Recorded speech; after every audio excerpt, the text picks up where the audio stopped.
তল্লাশির পর এবার তলব চন্দ্রনাথ সিনহাকে। আজই হাজিরের নির্দেশ দেওয়া হয়েছে রাজ্যের ক্ষুদ্র ও কুটির শিল্প মন্ত্রীকে। নিয়োগ দুর্নীতি মামলায় গত শুক্রবার চন্দ্রনাথের বাড়িতে 14 ঘন্টা তল্লাশি চালায় ইডি।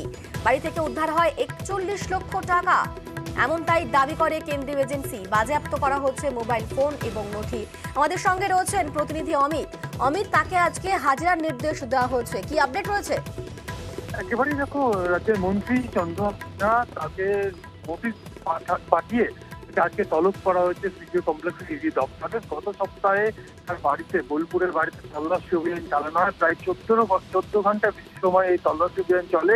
সেখান থেকে 41 লক্ষ টাকা বাজেয়াপ্ত করা হয়েছিল, এমনটা কিন্তু ইডি সূত্রে দাবি করা হয়েছে। একই সঙ্গে তার মোবাইল ফোন বাজেয়াপ্ত করা হয়েছে। অন্যান্য বিভিন্ন নথিপত্র তার বাড়িতে কিন্তু সংগ্রহ করা হয় ইডির তরফে, এবং তাকে গতকাল নোটিশ পাঠানো হয় এবং আজকে তাকে ডেকে পাঠানো হয়েছে। এবং ইডি সূত্রে জানা যাচ্ছে মূলত তার যে ফোনটি বাজেয়াপ্ত করা হয়েছে সেই ফোন থেকে ডিজিটাল এভিডেন্স তদন্তের স্বার্থে সংগ্রহ করে রাখতে চাইছে ইডি কর্তারা। এই কারণেই তাকে তলব করা হয়েছে এবং বেশ কিছু নথিপত্র যেগুলো বাজেয়াপ্ত করা হয়েছিল সেই বিষয়েও কিন্তু তার কাছে জিজ্ঞাসাবাদ করা হয় বা তার কাছে বেশ কিছু ক্ল্যারিফাই অর্থাৎ তথ্য যাচাই করতে চাইছে ইডি কর্তারা।